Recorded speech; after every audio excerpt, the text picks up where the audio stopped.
La plupart des histoires que je raconte sont assez incroyables, ou en tout cas sortent de l'ordinaire. Mais les 3 histoires que je vais vous raconter aujourd'hui, elles sont vraiment incroyables, dans le sens premier du terme.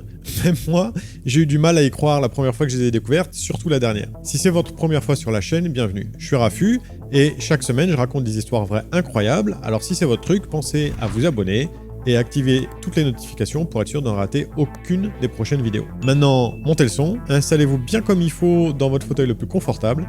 C'est parti pour un nouvel épisode de HVI.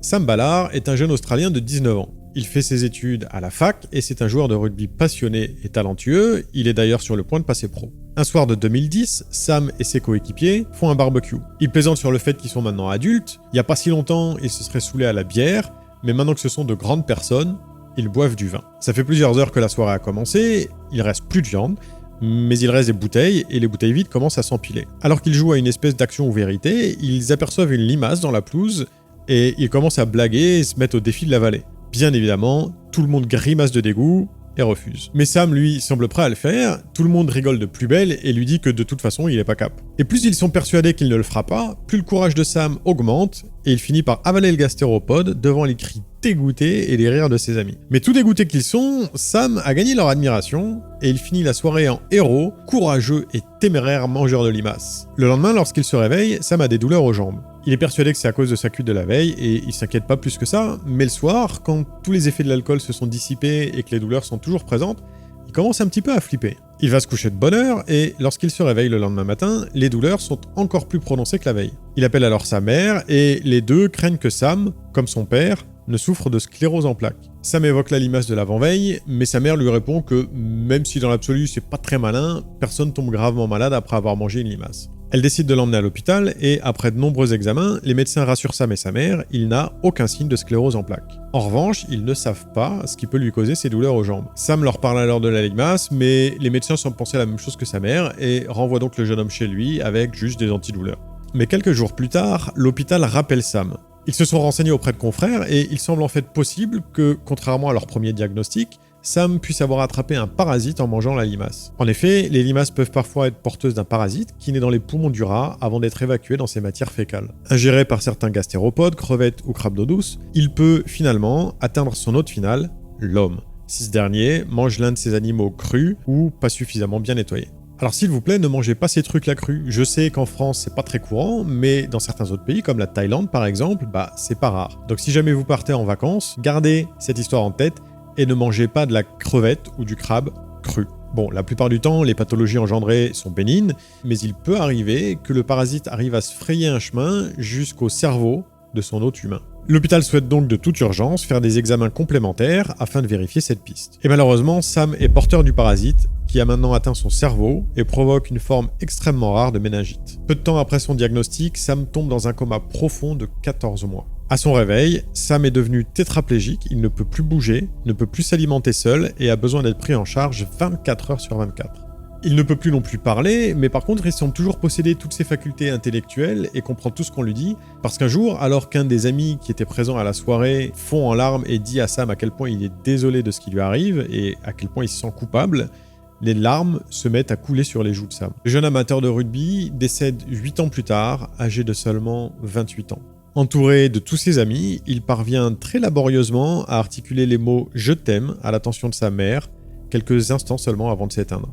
Alors je sais, on prend des fois des décisions stupides quand on picole et on n'est pas toujours maître de soi, mais si jamais un jour, au cours d'une soirée, vous jouez à Action ou Vérité ou n'importe quel autre jeu avec des gages, essayez quand même d'y réfléchir à 2 fois. Nous sommes le 30 novembre 1954 aux États-Unis. Elizabeth Ann Hodges vit avec sa mère et son époux Eugène. Ils habitent dans une petite maison d'un quartier résidentiel à Sylacauga, dans l'Alabama. Ayant fini ses tâches ménagères, elle profite du calme de cette belle après-midi pour faire une petite sieste sur le canapé. Quand soudain, à 14h56 très exactement, elle est réveillée en sursaut par un bruit assourdissant, suivi d'une douleur aiguë au ventre. Sa mère, qui a entendu le bruit elle aussi, arrive en courant, et dans un premier temps, les deux femmes pensent que la cheminée s'est effondrée car la pièce est remplie de poussière et de débris. Mais elles s'aperçoivent rapidement que ce n'est pas le cas, et le seul dégât qu'elles constatent est un trou béant dans le plafond. Puis elles trouvent une sorte de pierre au pied du canapé, mais elles n'ont jamais vu de pierre comme celle-ci. Elles décident donc d'appeler la police, ainsi que les pompiers. Peu de temps avant l'incident, de nombreuses personnes dans l'Alabama, mais aussi en Géorgie et dans le Missouri, deux États voisins, aperçoivent un objet qui illumine le ciel. Ils décriront plus tard une intense lumière rouge suivie d'une traînée de fumée, comme une espèce de bougie propulsée à vive allure. Incertain de ce dont il s'agit, les gens pensent alors qu'il s'agit d'un avion qui est en train de se crasher. Vous avez sans doute deviné de quoi il s'agit, mais dites-vous bien qu'à l'époque, l'information circulait beaucoup moins et les gens avaient beaucoup moins de connaissances quant à des phénomènes qui sortaient un petit peu de l'ordinaire comme celui-là. Les autorités prévenues sont donc à la recherche du lieu du crash quand ils reçoivent l'appel de Anne. Et lorsqu'ils arrivent chez la trentenaire, qui leur montre la pierre, ils comprennent immédiatement ce dont il s'agit. C'est une météorite. Propulsée à plus de 200 km/h, cette pierre d'un peu moins de 4 kg a pris feu en entrant dans l'atmosphère terrestre, puis a terminé sa course dans la maison de Anne, perforant le toit, puis percutant le meuble radio avant de rebondir pour finalement terminer sa course dans l'abdomen de la jeune femme. Auscultée par un médecin, Anne s'en tire indemne, à l'exception d'un gros hématome de la taille d'un ananas. Les médias en vendent l'affaire, et la maison de Anne est très rapidement entourée de badauds, de journalistes et de curieux. Et quand Eugène, son mari, rentre du travail le soir et il doit se frayer un passage à travers la foule pour accéder jusque chez lui, il se prend un bon petit coup de flip. Mais quand il voit que tout le monde se porte bien, il est rassuré. Se pose maintenant une question de taille. Que faire de la pierre extraterrestre? Anne et son mari veulent la garder dans l'espoir de la vendre pour ainsi couvrir les frais de réparation du toit. Une personne leur fait même une offre à 5 000 $, une somme considérable pour l'époque. Mais dans un contexte de guerre froide, les autorités veulent emmener la pierre pour des analyses approfondies afin de s'assurer qu'il s'agit bel et bien d'une météorite et pas d'une attaque sournoise de leur ennemi russe. Ils partent donc avec la pierre. Et entre-temps, la propriétaire de la maison où habitent Anne et sa famille a elle aussi vendu l'histoire et elle veut à son tour récupérer la pierre, avec comme argument le fait que c'est sa maison et donc la pierre lui appartient en toute logique. Anne n'est pas du tout d'accord, elle dit que c'est elle que la météorite a frappée et donc elle lui appartient de droit. Une longue bataille juridique débute alors, à l'issue de laquelle la propriétaire du couple se voit verser la somme de 500 $ en compensation, et les époux Hodges deviennent officiellement les propriétaires de la météorite. Sauf qu'avec le temps de procès, l'incident a eu lieu depuis plus d'1 an, et l'intérêt pour toute cette histoire, et même pour la météorite, a complètement disparu, plus personne ne veut la leur acheter. Ils sont bien forcés de se rendre à l'évidence, et décident de faire donation de la météorite au musée d'histoire naturelle de l'Alabama, où elle se trouve toujours au jour d'aujourd'hui. Cette histoire est complètement incroyable, même si les météorites ne sont pas quelque chose d'extrêmement rare, la plupart du temps elles tombent dans l'océan ou en tout cas dans des zones inhabitées. Anne-Elizabeth Hodges est officiellement la seule personne au monde à avoir été touchée par une météorite. Selon Michael Reynolds, un astronome renommé de l'université de Floride, vous avez plus de chances d'être frappé par une tornade, par la foudre et par un ouragan, tous en même temps, que d'être touché par une météorite. Du coup, on peut vraiment dire que Anne Hodges, elle a pas eu de bol. Non seulement elle s'est prise une météorite dans le ventre, et en plus de ça, elle a pu en tirer aucun bénéfice. Dommage. Aux alentours de minuit, le 3 septembre 1986, Doug et Kristen, sa femme, rentrent chez eux. Alors qu'ils s'engagent dans leur rue, ils aperçoivent un van garé juste devant leur maison. Ils ne reconnaissent ni l'un ni l'autre le véhicule, ils se garent donc, et Doug décide d'aller jeter un coup d'œil à l'intérieur pour voir s'il y a quelqu'un. Et il y a bien quelqu'un, un homme, en train de dormir. Après une brève discussion, Doug et sa femme décident que l'homme s'est garé devant leur maison au hasard et repartira très certainement le lendemain matin. Ils rentrent donc chez eux et se préparent à aller se coucher. À un moment, Doug passe devant la porte d'entrée et jette machinalement un coup d'œil dehors, et c'est alors qu'il aperçoit un homme qui se tient en plein milieu de sa pelouse. Il reconnaît immédiatement l'homme qui dormait dans le camping-car, il ouvre alors la fenêtre et d'un ton mi-énervé, mi-anxieux, il lui crie après en lui demandant ce qu'il fout sur sa pelouse. L'homme lève immédiatement les mains et, d'une voix rassurante, explique qu'il n'a pas de mauvaise intention du tout, bien au contraire. Son nom est Wayne Nance et il travaille dans le même magasin de meubles que Kristen, la femme de Doug. Alors qu'il était de passage dans le quartier, un petit peu plus tôt, il a vu un individu qui était en train de regarder par la fenêtre à l'intérieur de la maison de Doug et Kristen, et comme il savait que la maison appartenait à sa collègue et il a vu que personne n'était à la maison, il a décidé de mettre l'individu en fuite et de rester jusqu'à ce que Kristen rentre. Et puis, comme il était tard, il s'est endormi. Doug est un petit peu abasourdi par la situation. Le fait qu'un inconnu rôde autour de sa maison et regarde par les fenêtres ne le rassure pas vraiment. Il demande à Wayne s'il a de nouveau vu l'homme après, si le type est revenu ou pas, et Wayne lui répond que non, en tout cas que lui n'a rien vu, mais qu'en même temps il fait nuit et n'ayant pas de lampe de poche, il est difficile de voir dans le noir. Il propose donc à Doug d'aller chercher une lampe de poche et de faire ensemble le tour de la propriété pour s'assurer que tout est normal. Doug trouve que c'est une excellente idée et il invite Wayne à le suivre dans la maison le temps qu'il trouve une lampe de poche. À peine les deux passent la porte que Wayne la referme derrière lui, brandit la barre de fer qu'il cachait dans son dos et assène un grand coup sur la tête de Doug. Saisi de douleur et de surprise, Doug se retourne et fait maintenant face à Wayne qui lui assène un nouveau coup en pleine tête et puis un autre.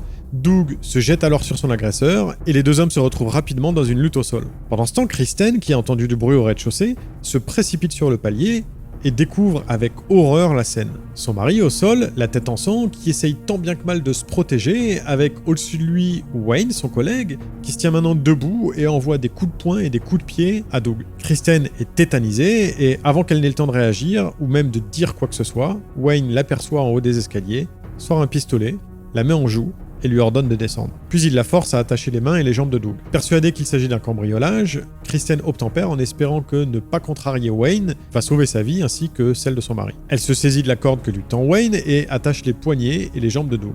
Aussitôt fait, Wayne la conduit à l'étage, dans la chambre, où il l'attache elle aussi. Puis il retourne au rez-de-chaussée, où Doug gît toujours, à moitié inconscient, il l'attrape par les chevilles et le traîne jusqu'en haut des escaliers qui mènent au sous-sol. Il le pousse et Doug dégringole les marches tel un poids mort. Puis Wayne attache Doug à une canalisation, sort un large couteau avec une lame de 20 cm qu'il plante dans la poitrine du malheureux jusqu'à la garde et le retire. Doug perd connaissance et s'écroule. Wayne retourne alors à l'étage, dans la chambre où il a attaché Kristen, et quand il arrive, cette dernière a réussi à partiellement se libérer et est en train d'essayer d'atteindre le téléphone. Il lui saute dessus, la maîtrise et parvient à la rattacher plus fermement. Puis il descend de nouveau au sous-sol pour s'assurer que Doug est bel et bien mort. Doug gît toujours dans la même position, il n'a pas bougé d'un poil, il ne semble plus respirer. Wayne en conclut donc que c'est bon et il retourne à l'étage pour s'occuper de Kristen. Mais Doug, bien que souffrant terriblement, reprend lentement ses esprits. Malgré ses nombreuses blessures à la tête, le coup de couteau et la chute dans l'escalier, Doug est toujours en vie et il parvient, non sans mal, à se libérer. Puis il se traîne jusqu'à son établi sur lequel se trouve un fusil qu'il vient de remettre en état. Parce que le métier de Doug, c'est armurier. Pas de chance, Wayne. Il se saisit du fusil, puis tâtonne sur l'établi et parvient à trouver une balle. Il la charge dans le fusil et se traîne jusqu'au bas des marches. Tout en visant le rez-de-chaussée, il se hisse tant bien que mal en haut de l'escalier et scrute attentivement tout autour de lui, mais ne discerne aucun bruit indiquant la présence de Wayne. C'est alors qu'il entend les cris de Kristen à l'étage. Fou de rage, il rampe alors vers l'escalier qui mène au premier étage et, de la même manière que précédemment, il vise en haut et monte précautionneusement les marches. Arrivé au milieu des escaliers, Doug a localisé les cris de sa femme qui viennent de leur chambre, mais il n'a pas réussi à localiser Wayne. Il s'arrête alors un moment pour écouter plus attentivement. Leur chambre, d'où les cris de Kristen proviennent, est située sur la gauche des escaliers. Puis soudain, Doug entend les pas lourds de Wayne dans la salle de bain, située, elle, à droite. Et alors que les bruits de pas se rapprochent, Doug épaule son fusil et vise le coin du couloir d'où Wayne devrait surgir d'une seconde à l'autre et prend une grande inspiration.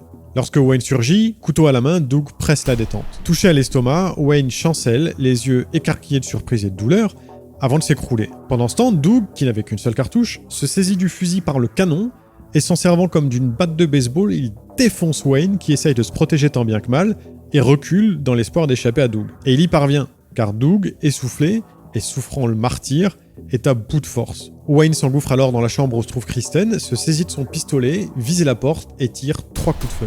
Doug prend une balle dans la cuisse, les deux autres le ratent. Mais dans un état second, Doug semble ignorer la douleur et continue d'avancer vers Wayne. Et arrivé à sa hauteur, il se sert de nouveau de son fusil comme d'une batte et il recommence à le frapper de toutes ses forces. D'ailleurs, il le frappe tellement fort que la crosse du fusil en bois explose en 1000 morceaux et le canon du fusil en métal se tord. Sous la violence des coups, Wayne finit par lâcher le pistolet, Doug s'en saisit alors et vide le reste des cartouches dans Wayne. Les secours arrivent rapidement et les 3 protagonistes sont évacués de toute urgence à l'hôpital. Doug et Kristen se remettent complètement. Quant à Wayne, il décède le lendemain aux suites de ses blessures. La police ouvre une enquête pour essayer de comprendre qui est ce Wayne Nance et pourquoi il a essayé d'assassiner le couple. L'enquête révélera que Wayne était un tueur en série et ils parviendront à prouver son implication dans au moins 6 autres affaires de meurtre non résolues entre 1974 et 1986. Mais n'ayant pu interroger Wayne avant qu'il ne meure et n'ayant eu aucun aveu, le nombre exact de ses victimes reste aujourd'hui encore incertain. Je sais pas ce que vous en avez pensé, mais moi en tout cas, comme je vous le disais au début de la vidéo, la première fois que j'ai entendu cette histoire, j'ai vraiment eu du mal à y croire. On dirait presque un mauvais film d'horreur, vous savez, le genre de film où tout est téléphoné d'avance, où les héros prennent des décisions débiles, mais c'est quand même les gentils qui gagnent à la fin. Gros respect à Doug en tout cas, moi j'adore les histoires de gens comme ça qui ont une rage de vivre telle qu'ils en deviennent des légendes. C'est un peu comme Joseph Bern, alias Jumping Joe, un vrai badass lui aussi. Vous avez trouvé l'easter egg d'aujourd'hui? Si oui, comme d'habitude, commentaire, timestamp, vous dites de quoi il s'agit et j'épinglerai le commentaire du premier qui trouve. Merci d'avoir regardé la vidéo jusqu'à la fin, prenez soin de vous et à la semaine prochaine. Salut!